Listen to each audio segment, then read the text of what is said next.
parler d'un de mes coups de cœur romanesques de la sélection. Au revoir, à bientôt. Elle a une bonne raison, elle m'a donné un mot. Hein. Donc ne vous sentez pas obligé de faire comme elle. Je n'accepte voilà, que sur autorisation express. Alors ça s'appelle Fantastique Histoire d'amour de Sophie d'Ivry, c'est un roman. Fantastique Histoire d'amour. Moi déjà le titre ça m'a plu, je me suis dit, enfin, on n'est pas déçus. Fantastique Histoire d'amour. Alors déjà ce qui m'a plu c'est que cette autrice, en fait certains de vous la connaissent. Sophie d'Ivry. Sophie d'Ivry, pourquoi vous la connaissez certains d'entre vous? Parce que j'ai pas que de nouveaux lecteurs là dans l'assemblée. C'est qu'on l'a déjà invitée ici. Tu t'en souviens? Tu t'en souviens de Sophie d'Ivry? Ça t'avait plu à l'époque? Tu te souviens? Alors, elle est passée à la grande librairie, on me dit d'envoyer, ils viennent d'abord ici, ils vont à la grande librairie ensuite, et c'est très bien comme ça, et ne nous remerciez pas.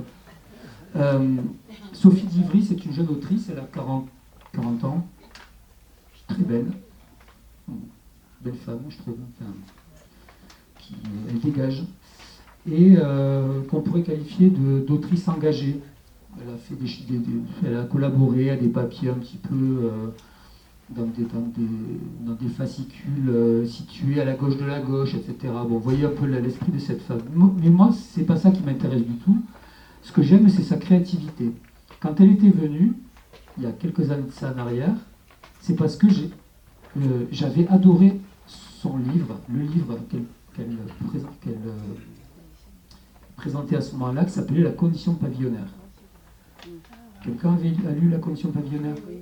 Vous vous souvenez? Voilà, elle était venue pour La condition pavillonnaire.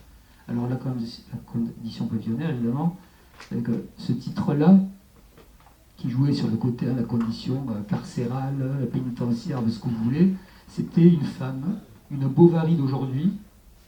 Je vous en parle parce que franchement, pour ceux qui ne l'ont pas lu, allez voir ce livre-là. C'est un super bouquin, quoi. C'est un super livre, je trouve. C'est une femme qui était coincée un petit peu dans son lotissement, dans sa résidence, et qui, comme le disait Souchon, je ne la voyais pas ma vie comme ça. Voilà, elle a voyé autrement sa vie. Et donc elle se retrouve un peu coincée entre tâches domestiques, emploi du temps très routinier. Et j'avais trouvé que cette femme, qui à l'époque avait donc 30 ans, cette autrice, qu'elle se mettait dans la peau d'une femme beaucoup plus âgée qu'elle, alors dans un mode de vie qui était décrit d'une manière très très pertinente, alors qu'elle n'avait pas du tout cette vie. Elle est aux antipodes de la vie qui est décrite pour avoir discuté avec elle longuement, qui est décrit dans La condition pavillonnaire. Et après ce bouquin, elle a fait d'autres bouquins, elle a fait d'autres livres. Par exemple,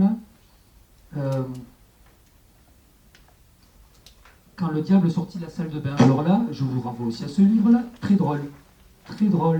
Elle s'est amusée même avec la typographie dans le bouquin, ce qui est assez rare dans les romans. Hein. En principe, les romans, c'est une page après l'autre. Là, elle faisait des calligrammes. Vous savez ce que c'est un calligramme? Donc elle s'amusait avec le corps même du texte pour faire des objets, mais qui avaient du sens par rapport à ce qu'elle racontait. Par exemple, de mémoire, excusez-moi, c'est de ça dont je me souviens, mais à un moment donné, il y a un passage érotique. Le passage érotique, il est écrit sous forme de phallus. Vous voyez ce que je veux dire? Voilà, elle s'amusait. Alors, c'est un exemple parmi d'autres, mais je me souhaite aller savoir pourquoi. Et donc du coup, c'était gai, c'était amusant, puis le propos, enfin c'était assez burlesque par moments, etc. Après, elle a fait 3 fois la fin du monde. Alors c'était totalement, c'était l'apocalypse. Un type qui était en prison, et puis finalement. C'est l'apocalypse, il sort de sa prison parce que tout a été détruit, il se retrouve, alors qu'il était enfermé, il devient libre. Enfin, c'est pareil. Je vous renvoie donc vers l'œuvre de Sophie d'Ivry. Alors il y a des choses un peu plus anodines, comme la Code 400, pour la part des bibliothécaires, visiblement ça ne l'a pas passionné parce que c'était vraiment chiant. La Code 400, c'est langage en langage d'Ivry, si vous voulez. Passons, je vous en parlerai plus tard si ça vous passionne. Et alors là, franchement, elle a écrit un pur roman de. Je parlais tout à l'heure, en mode, vous savez, série page turner, comme on dit aujourd'hui. On a envie de tourner les pages comme ça, on a envie d'en savoir un peu plus. Eh ben, elle a réussi ce coup sur un roman qui est. Jamais elle a écrit un truc aussi épais. Fantastique histoire d'amour. Ce qu'il y a de bien, c'est qu'en fait, on sait vers quoi elle veut nous amener. Mais avant d'arriver à ça, il va se passer des tas de choses, notamment sur le mode du thriller. Et moi, je ne m'attendais pas du tout à ça. On est aussi sur le mode du thriller. Donc, c'est Maya, c'est Bastien, deux personnes qui n'auraient pas dû finalement forcément se rencontrer, si ce n'est que Bastien, qui est Bingo, qui est un inspecteur du travail légèrement dépressif, légèrement alcoolique, depuis qu'il s'est fait quitter par Isabelle, sa compagne, et elle avait quelques raisons de le quitter, visiblement. Et il traîne, à part son métier, il se traîne un peu comme ça, et un de ses plaisirs, c'est d'aller au parc de la Tête d'Or. Oui, je ne vous ai pas dit, ça se passe à Lyon. Pourquoi? Parce que Sophie Divry, qui est née à Montpellier, habite à Lyon depuis plusieurs années.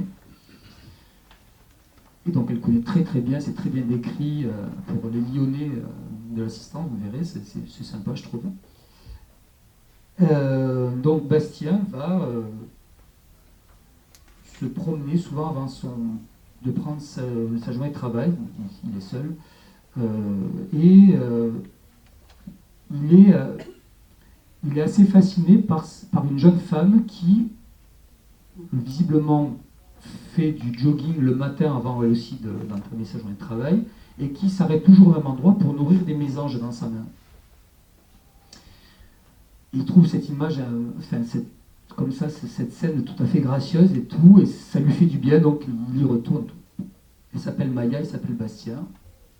Puis voilà, terminé, il la voit de loin, pas plus. Je vais rien vous dire en fait, parce que franchement, c'est le plaisir du récit. C'est le plaisir du récit. Il se trouve que les événements vont faire qu'à un moment donné, ils vont de nouveau être vraiment en relation. Pas du tout pour vivre au départ une histoire d'amour, vous verrez. Et ce que j'aime dans ce bouquin, comme dans tous les bons romans, c'est que les descriptions, par exemple, du milieu du travail, oui, ce que je ne vous ai pas dit, c'est que donc Bastien, oui, l'inspecteur du travail, elle travaille pour une revue scientifique. Ah, Martine. Elle est Martine. Je suis là. Elle est là. Martine, il faut que tu lises ça, ça va te faire plaisir. Tu me le gardes. Non. Ça ne marche pas comme ça, ou alors on va vous payer. Et j'en ai deux dont il faut que je parle. Très bien. Parce qu'en fait, le côté scientifique, scientifique, puisqu'elle travaille pour une revue scientifique, il est très développé dans le bouquin. Tu vas t'éclater.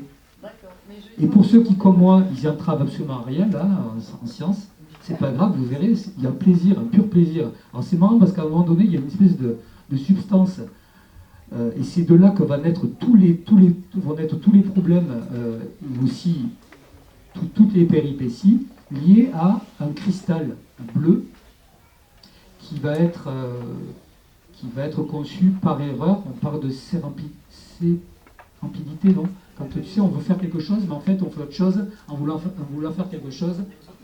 Oui, c'est ça, c'est ça, c'est le terme. Donc, en fait, c'est un terme courant qu'on n'emploie jamais, visiblement. Mais... Donc, en fait, Merde, ah, merci, mais aidez-moi. Allô. Là, je suis au bout de ma vie, là. Je me ridiculise, je suis filmé et tout, c'est lamentable. Oui, parce que ça, potentiellement, c'est vu par des millions de personnes sur Internet. Donc, vous imaginez. Donc, du coup, au revoir. Ce cristal bleu, qui va être conçu d'une manière au départ, on fait des recherches pour la médecine et tout, ça va être en fait un produit très très nocif qui va engendrer plein de problèmes. Alors c'est marrant, le cristal, moi ça me fait penser, je pourrais être série, ça m'a fait penser au fameux cristal de Breaking Bad, qui est quand même une drogue ultra puissante et tout. Donc je trouve qu'en plus, il y a ce jeu comme ça avec des références qu'on peut avoir en voyant une série parmi les séries les plus importantes de ces 20 dernières années. Et voilà.